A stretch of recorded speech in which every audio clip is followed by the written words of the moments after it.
Hello student. So today I'll discuss about types of crystalline solid. Those are ionic, molecular, metallic and covalent. Okay. So today I'll discuss about this type of solid. তো আমি সাধাৰণতে ক্ৰিষ্টেলীয় কঠিন পদাৰ্থক দেখা গৈছিল যে ক্ৰিষ্টেলীয় কঠিন পদাৰ্থক আমি চাৰি ভাগত ভগাইছিলোঁ। তাৰে ভিতৰত হ'ল আয়নীয় কঠিন পদাৰ্থ, তোমাৰ তাৰপিছত হ'ল ধাতৱীয় কঠিন পদাৰ্থ, তাৰপিছত তোমাৰ হ'ল আণৱিক কি বুলি কয় সহযোজী কঠিন পদাৰ্থ আৰু এটা হ'ল আণৱিক কঠিন পদাৰ্থ। সো টুডে আমি আজি এই চাৰিটাৰ বিষয়ে কি ডিটেইলছত ডিসকাস কৰিম। তো ফাৰ্স্ট ওয়ান আছিল আমাৰ কি আয়নিক সলিড। ফাৰ্স্ট ওয়ান আছিল কি আয়নিক সলিড। তো আয়নিক সলিডক আমি অসমীয়াত কি বুলি কওঁ আয়নীয় কঠিন পদাৰ্থ বুলি কওঁ। কি বুলি কওঁ আয়নীয় কঠিন পদাৰ্থ বুলি কওঁ। আয়নীয় কঠিন পদাৰ্থ। নেক্সট সেকেন্ড ওয়ান ইজ কি আছিল আমাৰ কি আছিল মেটালিক সলিড। মেটালিক সলিড মানে ধাতৱীয় কঠিন পদাৰ্থ।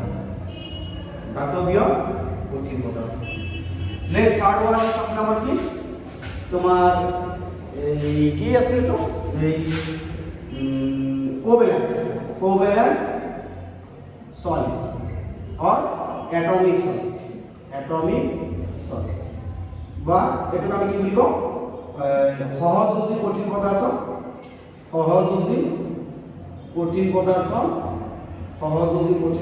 বা পাৰমাণৱিক কঠিন পদাৰ্থ। আৰ লাস্টটো আছে আমাৰ মলিকুলাৰ সলিড মানে কি আণৱিক কঠিন পদাৰ্থ।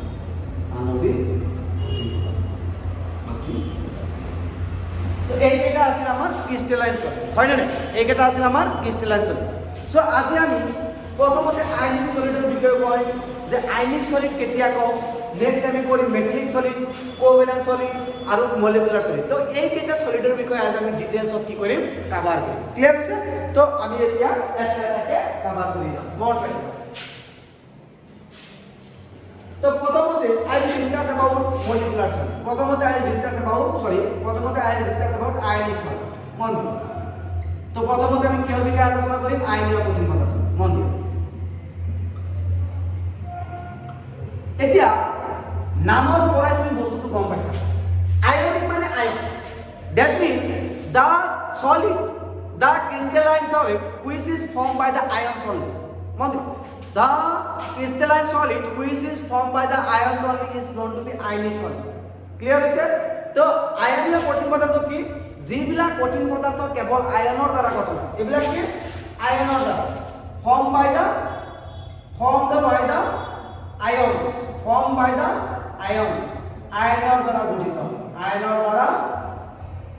দ্বাৰা গঠিত। The crystalline solid which is formed by the ions is known to be ionic solid. একদম সিম্পল।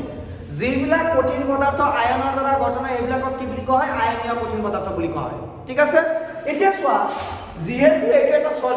সলিডত কি হ'ব লাগে যে কণাবিলাকৰ মাজত আন্তঃআণৱিক বল মানে আকৰ্ষণ বলটো বহুত বেছি হ'ব লাগে। তেনেহ'লে এই আয়নিক সলিড মানে আয়নীয় কঠিন পদাৰ্থত কেনেকুৱা ধৰণৰ বল থাকে যি বলে আয়নবিলাকক কি কৰে একলগ কৰি ৰাখে। মন দিবা। The force of attraction present in ionic solid is known to be electrostatic force of attraction. Electrostatic force of attraction মানে বিদ্যুৎ চুম্বকীয় বা স্থিতি বৈদ্যুতিক বল। তো মন দিয়া তার মানে ionic solid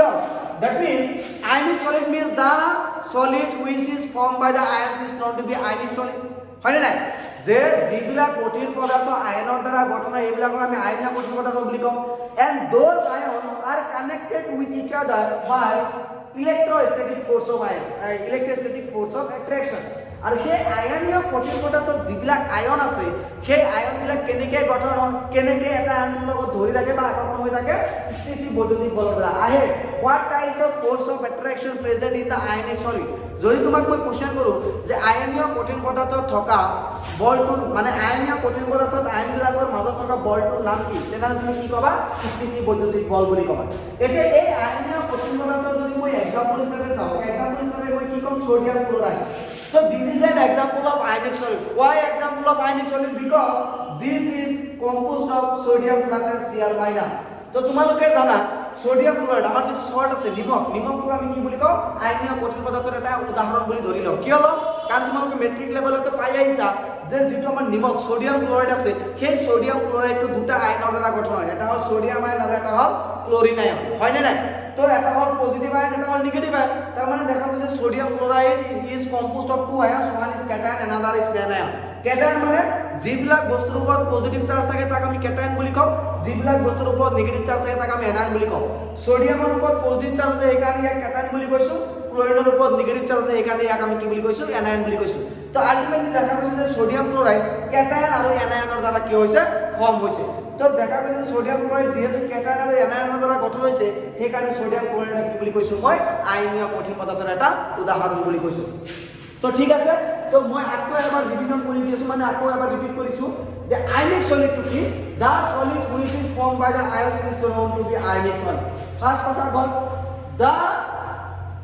force of attraction present between the ions is electrostatic force of attraction okay next examples of ionic solid is sodium chloride clear is english next মই অসমীয়াত কম যে যিবিলা কঠিন পদাৰ্থ আয়নৰ দ্বাৰা গঠন হয় সেইবিলা কঠিন পদাৰ্থক আয়নীয় কঠিন পদাৰ্থ বুলি কোৱা হয় এতে আয়নীয় কঠিন পদাৰ্থত থকা আয়নবিলাকৰ মাজত স্থিতি বৈদ্যুতিক বল থাকে আৰু আয়নীয় কঠিন পদাৰ্থৰ উদাহৰণ সোডিয়াম ক্লোৰাইড ক্লিয়াৰ হৈছে তো এইখিনি আছিল আমাৰ আয়নিক মানে সলিডৰ আয়নীয় কঠিন পদাৰ্থৰ মানে বিষয় আছে এইখিনি তো ইয়াৰ উপৰি আয়নিক সলিডৰ এটা সুন্দৰ প্ৰপাৰ্টি আছে সুন্দৰ প্ৰপাৰ্টি মানে কি আয়নিক সলিড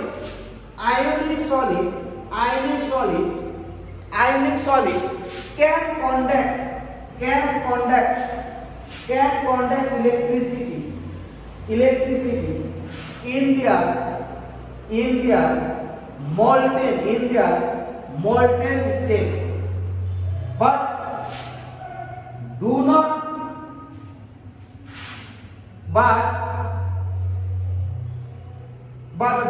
conduct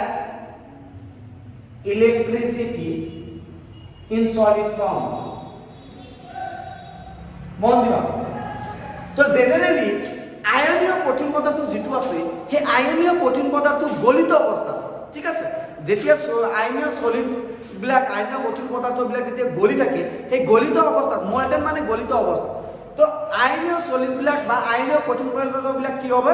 গলিত অৱস্থাত বিদ্যুৎ পৰিবহন কৰে কিন্তু যেতিয়া হি পুৰা কঠিন অৱস্থাত থাকে পিওৰ অৱস্থাত মানে বিশুদ্ধ কঠিন অৱস্থাত থাকে তেতিয়া কি বিদ্যুৎ পৰিবহন নকৰে তো কিয় নকৰে আৰু কিয় কৰে মানে গলিত অৱস্থাত ইয়াতে বিদ্যুৎ পৰিবহন কিয় কৰে আৰু মল্টেন অৱস্থাত ইয়াতে কিয় কৰে বা সলিড অৱস্থাত কিয় নকৰে কি তো এটো আমি চাম মন দিবা যেতে তুমি বজাৰৰ পৰা নিমখ পিওৰ নিমখ এটা কিনি আনিবা কিনি আনি যেতিয়া পাত্ৰ এটা তুমি ঢালিবা বজাৰৰ পৰা নতুন সল্টৰ পেকেট এটা আনিছা আৰু পাত্ৰ এটা তুমি ঢালি চাবা যে তাতে সোডিয়াম ক্লোৰাইড বিলাক পুৰা জিকলিকাই থাকে মানে কি পিওর ফর্মত আছে সলিডটো পুরা সলিড হিসাবে আছে মানে সোডিয়াম ক্লোরাইড পুরা সলিড হিসাবে আছে তার মানে তাতে সোডিয়াম প্লাস আর ক্লোরিন মাইনাস কি হয়ে আছে মানে ক্লোজলি পেক মানে স্ট্রং ইলেক্ট্রোস্ট্যাটিক ফোর্স অফ অ্যাট্রাকশনের দ্বারা কি হয়ে আছে ধৰি ৰাখি আছে যেতিয়া আমি বজাৰৰ পৰা নতুন কিনি আনো কিন্তু তোমালোকে লক্ষ্য কৰিছানে যেতিয়া সোডিয়াম ক্লোৰাইডটো বহুত দিন থাকে সেই পাত্ৰটো সবা গেলা হৈ যায় মানে ই মল্টেন হৈ যায় অলপ গলি যায়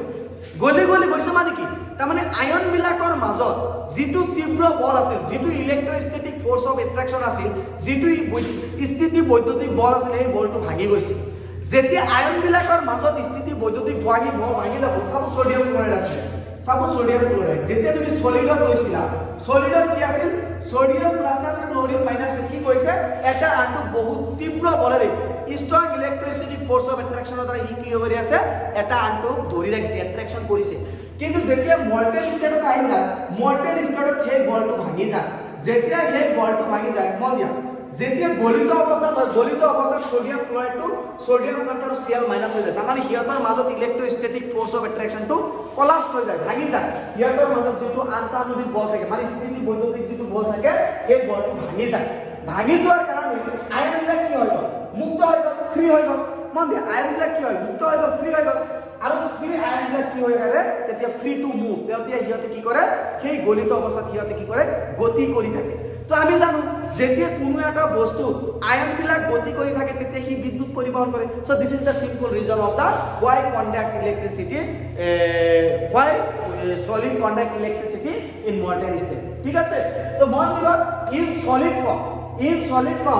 the ionic solids are closely packed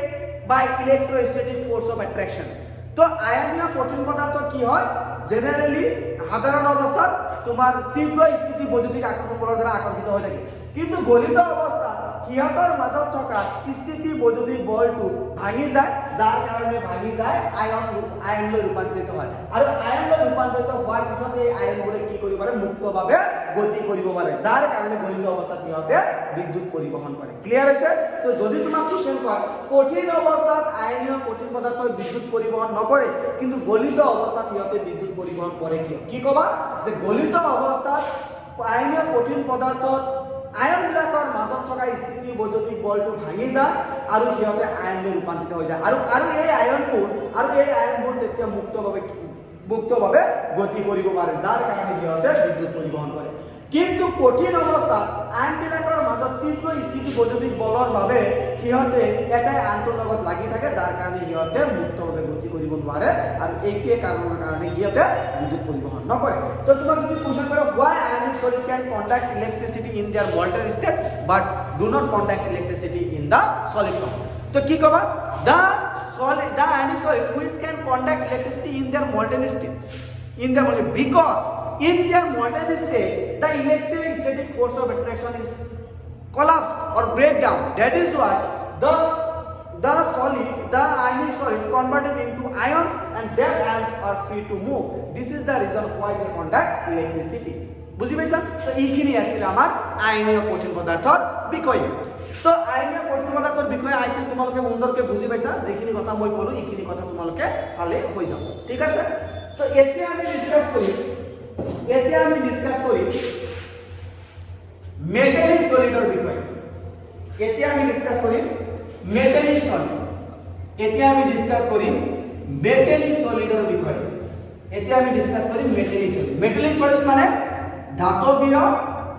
metallic solid মানে ধাতৱীয় কঠিন পদাৰ্থ মন দিবা এটা নামৰ পৰা তুমি গম পাইছা metallic solid that means this type of solid formed by the metals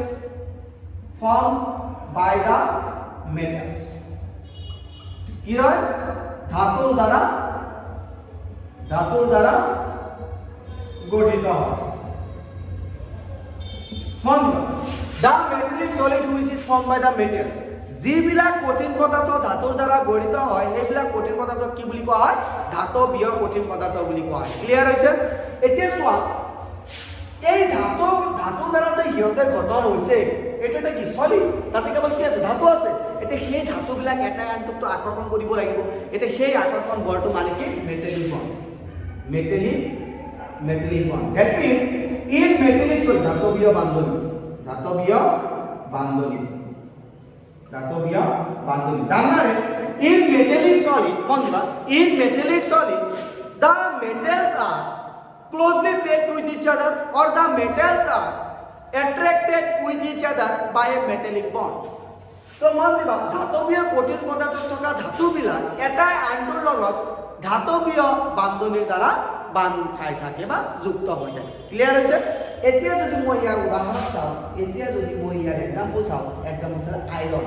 এই তোমালোকে ৰডবিলাক যে দেখা পোৱা এই তোমালোকে যে ৰড দেখা পোৱা এই ৰডবিলাক কি হৈছে ধাতৱীয় কঠিন পদাৰ্থৰ উদাহৰণ ঠিক আছে এতিয়া মন কৰি ইয়াৰ এটা সুন্দৰ প্ৰপাৰ্টি আছে metallic solid can conduct electricity তো মেটালিক সলিড বিলাক কি কৰিব পাৰে ইলেক্ট্ৰিসিটি বহন কৰিব পাৰে মানে কাৰেন্ট বহন কৰিব পাৰে ঠিক আছে ইয়াৰ মাজতে কাৰেন্ট পাস হয় কিহৰ কাৰণে কাৰেন্ট পাস হয় তোমালোকে জানা মেটেল বিলাকত কি থাকে ধেৰ ইলেক্ট্ৰন থাকে তোমালোকে মানে 8 9 মেবি 8 9 10 তে পাই আছে মেটেল বিলাকত কি থাকে ধেৰ ইলেক্ট্ৰন থাকে বহুত ইলেক্ট্ৰন থাকে আৰু এই ইলেক্ট্ৰন বিলাকৰ এটা প্ৰপাৰ্টি আছে ইলেক্ট্ৰন বিলাক যেহেতু সৰু বস্তু তো ইয়াতে মানে অনাই লৰচৰ কৰিব পাৰে মানে they are free to move actually due to small size ঠিক আছে তো metallic solid can conduct electricity because in metals there will be large number of electrons and they are free to move, that is they conduct electricity, হয় না? তো তোমালোকে ধাতৱীয় কঠিন পদাৰ্থ কি তোমালোকে জানা, ধাতুবিলাকত বহুত মানে কি থাকে, ইলেক্ট্ৰন থাকে, ধাতুবিলাকত ইলেক্ট্ৰন থাকেই। তো সেই ইলেক্ট্ৰনবিলাক যেহেতু বহুত সৰু বস্তু, তো সিহঁতে কি কৰিব পাৰে, মানে লৰচৰ কৰিব পাৰে, মানে এঠাইৰ পৰা আন ঠাইলৈ গতি কৰিব পাৰে। আৰু ধাতু এটাই কেতিয়া বিদ্যুৎ পৰিবহন কৰে, যেতিয়া সেই ধাতুটোত থকা ইলেক্ট্ৰনটো এঠাইৰ পৰা আন ঠাইলৈ গতি কৰে বা লৰচৰ কৰে, ঠিক আছে? তো this is the reason why metallic solid can conduct electricity. Okay, তো যদি কোশ্চেন করে metallic solid can conduct electricity because in metallic solid there will be the presence of metals, and in metals there will be the presence of lots number of electrons, and those electrons are free to move, that is the reason they conduct electricity. তো তোমালোকে জানা ধাতৱীয় কঠিন পদাৰ্থ বিদ্যুৎ পৰিবহন কৰে, কাৰণ ধাতুত বহুত সংখ্যক বা বহুত পৰিমাণে ইলেক্ট্ৰন থাকে, আৰু ইলেক্ট্ৰন যেহেতু এটা সৰু বস্তু, সেই সৰু বস্তুটো অবিৰতভাৱে গতি কৰি থাকিব পাৰে, আৰু এইটো কাৰণে ধাতৱীয় কঠিন পদাৰ্থ কি কৰে, বিদ্যুৎ পৰিবহন কৰে। ক্লিয়াৰ হৈছে? তো মেটালিক সলিডৰ বিষয়ে আমি এইখিনি জানিলে সাফিচিয়েন্ট হৈছে। নেক্সট আমি পঢ়িম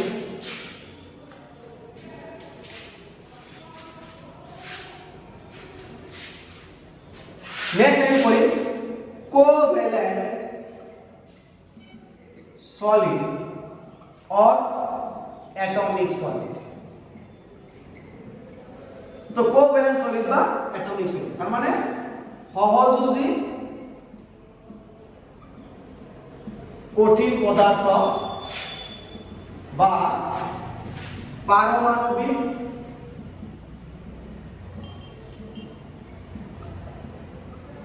কঠিন পদার্থ। মন ভেরি ইম্পর্টেন্ট, মন পাইছে? ফর্ম বাই না অ্যাটমস অনলি, পরমাণু দ্বারা গঠিত হয়। তার মানে covalent solid means the solid which is formed by the the solid which is formed by the atoms is known to be covalent solid or atomic solid। যিবিলাক কঠিন পদাৰ্থ পৰমাণুৰ দ্বাৰা গঠিত হয়, সেইবিলাক কঠিন পদাৰ্থক আমি সাধাৰণতে কি বুলি কওঁ, সহযোজী কঠিন পদাৰ্থ বুলি কওঁ বা পাৰমাণবিক কঠিন পদাৰ্থ বুলি কওঁ। And the most important point is that in covalent solid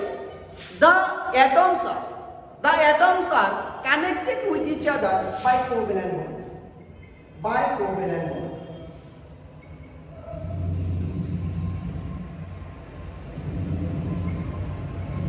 bond, তো সাধাৰণতে সহযোজী কঠিন পদাৰ্থ কিহৰ দ্বাৰা গঠন হয়, পৰমাণুৰ দ্বাৰা গঠন হয়, আৰু সেই পৰমাণুবিলাক এটাই আনটোৰ লগত যে লাগি থাকে, কিহৰ দ্বাৰা লাগি থাকে, সহযোজী বান্ধোনেৰ দ্বাৰা লাগি থাকে। আহে যে what type of bond is present in covalent solid or atomic solid? covalent solid generally যদি কৈ দিয়ে ষ্টুডেণ্টৰ মগজত আহি যায় যে covalent bond আছে, তো এনেকে দিয়ে যে what type of bond is present in atomic solid, ঠিক আছে? তো পাৰমাণবিক কঠিন পদাৰ্থত থকা বন্ডটোৰ নাম কি বন্ড, সহযোজী বান্ধনী, ঠিক আছে? তো কি হ'ল, the solid which is formed by the atoms is known to be covalent or atomic solid, and those atoms are connected with each other in covalent solid by covalent bond, ঠিক আছে? তো যিবিলাক কঠিন পদাৰ্থ পৰমাণুৰ দ্বাৰা গঠন হয়, সেইবিলাক কঠিন পদাৰ্থক পাৰমাণবিক কঠিন পদাৰ্থ বুলি কোৱা হয় বা সহযোজী কঠিন পদাৰ্থ বুলি কোৱা হয়। আৰু পাৰমাণবিক বা সহযোজী কঠিন পদাৰ্থত থকা পৰমাণুবিলাক এটা আনটোৰ লগত সহযোজী বান্ধনীৰ দ্বাৰা যুক্ত হৈ থাকে, ঠিক আছে? ক্লিয়াৰ হৈছে এইখিনি বস্তু? তো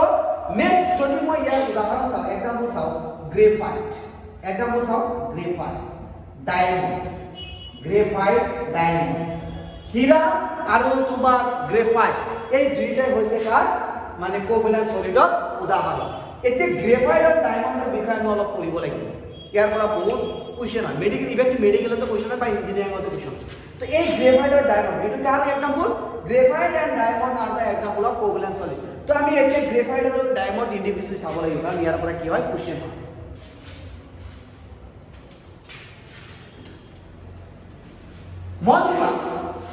ইয়াতে মই গ্ৰেফাইট লৈছো, ইয়াতে মই ডায়মণ্ড লৈছো। এতিয়া মন দিয়া, graphite and diamond are the electrons of carbon. কাৰ্বনৰ হুল কেইটা পাইছিলা তোমালোকে? 3টা। মন দিয়া, তোমালোকে যেতিয়া লয়াল স্ট্যান্ডার্ড পড়িয়েছিলাম তোমালোকে পাইছে there will be 3 types of 3 electrons of carbon কার্বনের রূপ কেইটা তিনিটা এটা আছিল ডায়মন্ড এটা আছিল গ্রেফাইট এটা আছিল ফুলেরিন মনত পৰিছে এটা হীৰা গ্ৰেফাইট আৰু ফুলেৰিন ঠিক আছে তো এইবিলাক কেৱল কি থাকে কাৰ্বন পৰমাণুয়ে থাকে বেলেগ বস্তু নাথাকে এটা চোৱা গ্ৰেফাইটৰ যিটো কাৰ্বন আছে সেই কাৰ্বনটো হ'ল sp2 হাইব্ৰিডাইজড মনে গ্ৰেফাইটৰ যিটো কাৰ্বন আছে সেই কাৰ্বনটোৰ সংকৰণ কি sp2 সংকৰণ আৰু ডায়মণ্ডৰ যিটো কাৰ্বন আছে সেই কাৰ্বনটো কি sp3 হাইব্ৰিডাইজড the hybridization of the carbon atom in diamond is sp3 hybridized তোমাক কি এইখিনি কথা মনত ৰাখিবা কাৰণ মেডিকেলত আহিছিল এবাৰ কি the hybridization of the graphite and diamond respectively এটা তাতে চাৰিটা অপচন আছে তাৰপৰা তিনিটা তাৰে পৰা তুমি ফাইন্ড আউট কৰিব লাগিব ঠিক আছে তো মন কৰিবা গ্ৰেফাইটৰ যিটো কাৰ্বন আছে সেই কাৰ্বনটো আমাৰ sp2 হাইব্ৰিডাইজড হয় আৰু যিটো আমাৰ ডায়মণ্ড আছে ডায়মণ্ডৰ হাইব্ৰিডাইজেশন কি হয় sp3 হাইব্ৰিডাইজড হয় এতিয়া চোৱা যদি তুমি এটা মলিকুলাৰ হাইব্রিডাইজেশন sp2 হয় তাহলে তার স্ট্রাকচার কি হয় ট্রাইগোনাল প্লেনার আর ট্রাইগোনাল প্লেনার সমতল অসমীয়া কি ত্রিভুজাকার সমতলীয়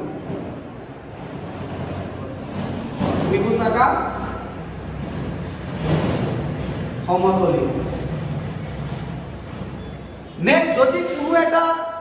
বস্তুৰ হাইব্ৰিডেশন বা মানে সেন্ট্ৰাল এটমৰ যেতিয়া কোনো এটা কেন্দ্ৰীয় পৰিমাণৰ পৰমাণুৰ যেতিয়া হাইব্ৰিডাইজেশন সংকৰণ যেতিয়া sp3 হয় তেতিয়া তাৰ ষ্ট্ৰাকচাৰটো কি হয় টেট্ৰাহাইড্ৰেট আৰু টেট্ৰাহাইড্ৰেট কি হলে কি বুলি কও চতুৰ্ফলকীয় বুলি কল আহি আছে বুজিছে নে কাটি যে ন তো গ্ৰেফাইট আৰু ডায়মণ্ড হল আমাৰ কি যে গ্ৰেফাইট আৰু ডায়মণ্ড হৈছে আমাৰ কোভেলেন্ট সলিডৰ এক্সাম্পল তো গ্ৰেফাইট আৰু ডায়মণ্ডৰ কিছুমান কথা আমি জানিব লাগে যাৰ কাৰণে আমি বিশেষ মানে বেলেগ বেলেগ সেপাৰেট শিকি আছো তো মন কৰিবা গ্ৰেফাইটত কেৱল কাৰ্বন থাকে ডায়মণ্ডত কেৱল কাৰ্বন থাকে গ্ৰেফাইটৰ যিটো কাৰ্বন হেটো হ'ল sp মন দিয়া গ্ৰেফাইটৰ যিটো কাৰ্বন হেটো হ'ল sp2 হাইব্ৰিডাইজ আৰু ডায়মণ্ডৰ যিটো কাৰ্বন হেটো হ'ল sp3 হাইব্ৰিডাইজ গ্ৰেফাইটৰ sp2 হাইব্ৰিডাইজ হেটো হ'ল ট্ৰাইগোনাল প্লেনাৰ আৰু ডায়মণ্ডৰ ষ্ট্ৰাকচাৰ হ'ল চতুৰ্ফলকীয় এতিয়া মন কৰা important thing is that graphite can conduct electricity but diamond does not conduct electricity. Why? Very important. গ্রেফাইটে বিদ্যুৎ পরিবহন করে কিন্তু হীরায় বিদ্যুৎ পরিবহন করিতে নোৱাৰে graphite can conduct electricity but diamond does not reason কি বহুত ডাঙৰ কথা দেই কৈছে গ্ৰেফাইটে বিদ্যুৎ পৰিবহন কৰে কিন্তু ডায়মণ্ডে নোৱাৰে তেতিয়াহ'লে এইটোৰ এনসাৰ তুমি কেনেকৈ দিবা চোৱা মই সুন্দৰকৈ বুজাই দিছো এতিয়া চোৱা এই কথাটো তুমি বুঝিব লাগে প্ৰথমতে তুমি গ্ৰেফাইট আৰু ডায়মণ্ডৰ দুইটাৰ ষ্ট্ৰাকচাৰ চাব লাগিব এতিয়া গ্ৰেফাইটৰ যদি তুমি ষ্ট্ৰাকচাৰ চোৱা গ্ৰেফাইটৰ কি হয় কাৰ্বনটো কি হয় ট্ৰাইগোনাল প্লেনাৰ ত্ৰিভুজাকাৰ সমতল এটা ত্ৰিভুজাকাৰ সমতল স্ট্ৰাকচাৰ তো গ্ৰেফাইটত তো এই চাৰিটা কাৰ্বন নাথাকে তাতে lord number of কাৰ্বনছ R present তাতে বহুত কাৰ্বন লাগিব আৰু এই কাৰ্বনবিলাক কি হৈ থাকিব ট্রাইগোনাল প্লেনার ত্রিভুজাকার সমতলের সবত কি হৈ থাকিব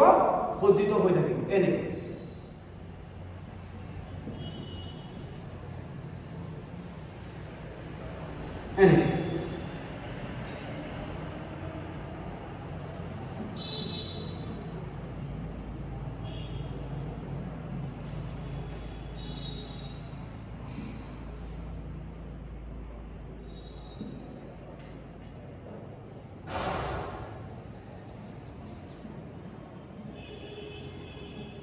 এনেকৈ থাকিব আৰু বহুত আছে ঠিক আছে এটো হ'ল জেনাৰেলি গ্ৰেফাইট ষ্ট্ৰাকচাৰ এতিয়া চোৱা ডায়মণ্ডৰ যদি মই ষ্ট্ৰাকচাৰ ৰাখো ডায়মণ্ডৰ কাৰ্বনটো কি হয় সৰি বেছি ওপৰত দি পেলাম ন এতিয়া ডায়মণ্ডৰ যদি মই ষ্ট্ৰাকচাৰ ৰাখো ডায়মণ্ডৰ কাৰ্বনটো কি sp2 হাইব্ৰিডাইজড হয় সৰি sp3 হাইব্ৰিডাইজড হয় আৰু sp3 হাইব্ৰিডাইজডৰ ষ্ট্ৰাকচাৰটো এনেকুৱা হয়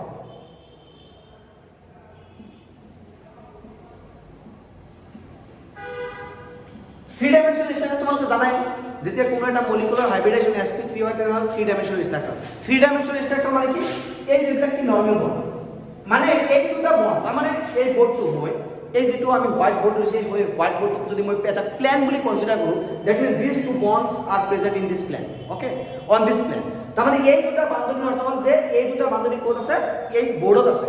আর এই যেটো ডটেড লাইন পাইছা তুমি ভাঙা ভাঙা যেটো লাইন পাইছা এটো বন্ড বাট এই বন্ডৰ অৰ্থ হ'ল দিস কাৰ্বন ইজ প্ৰেজেন্ট বিলো দ্য প্লেন তাৰ মানে এই বোৰ্ডৰ পিছপিনে আছে এন্ড এই ডাৰ্ক লাইনৰ অৰ্থ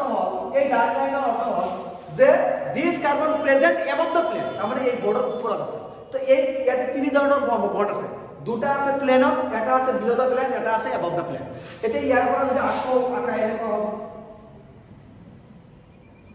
হ'ব নে তো এনেকৈ চলি থাকিব এতিয়া চোৱা ইয়াতে তুমি প্ৰত্যেকটো কাৰ্বন নোটিস কৰা ইয়াতে প্ৰত্যেকটো কাৰ্বন তুমি নোটিস কৰা প্ৰত্যেকটো কাৰ্বন যদি নোটিস কৰিবা চোৱা কাৰ্বনৰ ভ্যালেন্সি ইয়াতে মিলা নাই চোৱা প্ৰত্যেকটো কাৰ্বনৰ ভ্যালেন্সি 3 হৈ আছে কিন্তু কাৰ্বনৰ ভ্যালেন্সি কিমান 4 চোৱা ইয়াতে যিমান তুমি কাৰ্বন দেখা পাইছা সবেৰ ভ্যালেন্সি কিমান আছে 3 হৈ আছে 4 হোৱা নাই তেনেহ'লে ইয়াৰ ভ্যালেন্সি যদি মিলাব লাগিব ডাবল বন্ড ইয়াতে ডাবল বন্ড তো ইয়াৰ ভ্যালেন্সি 4 হৈ গ'ল হল নে নাই ইয়াৰ ভ্যালেন্সি কিমান হ'ল 4 হ'ল নেক্সট ইয়াতে ডাবল বন্ড দিয়া ইয়াৰ valency 4 single bond double bond single bond double bond single bond double bond valency 4 ঠিক আছে ভ্যালেন্সি 4 হৈ গ'ল ভ্যালেন্সি 4 সো ভ্যালেন্সি 4 আছে এতিয়া সবৰ ভ্যালেন্সি 4 আছে তুমি নোটিস কৰা এতিয়া ভ্যালেন্সি সবৰে 4 হৈ গৈছে তুমি নোটিস কৰা এতিয়া চোৱা ডায়মণ্ডত কোনো পাই বন্ড আছে নো পাই বন্ড ডায়মণ্ডত কোনো ডাবল বন্ড আছে নেকি ডাবল বন্ড থাকিলে তাই কি বুলি কয় কোনটো জানা ডাবল বন্ড থাকিলে ডাবল বন্ডৰ এটা পাই আৰু এটা সিগমা কিন্তু তোমার ডায়মণ্ডত কেবল সিঙ্গল বন্ড আছে are all the single bond are the sigma bond তোমার কি কথা জানা তো ডায়মণ্ডত কোনো ধরনের পাই বন্ড নাই কেবল সিগমা বন্ড আছে কিন্তু in graphite there will be the presence of pi bond গ্রেফাইটত কি আছে পাই বন্ড আছে এটা পাই বন্ড থাকিলে এটা কি হয় এটা সুবিধা আছে মানে কি এই পাই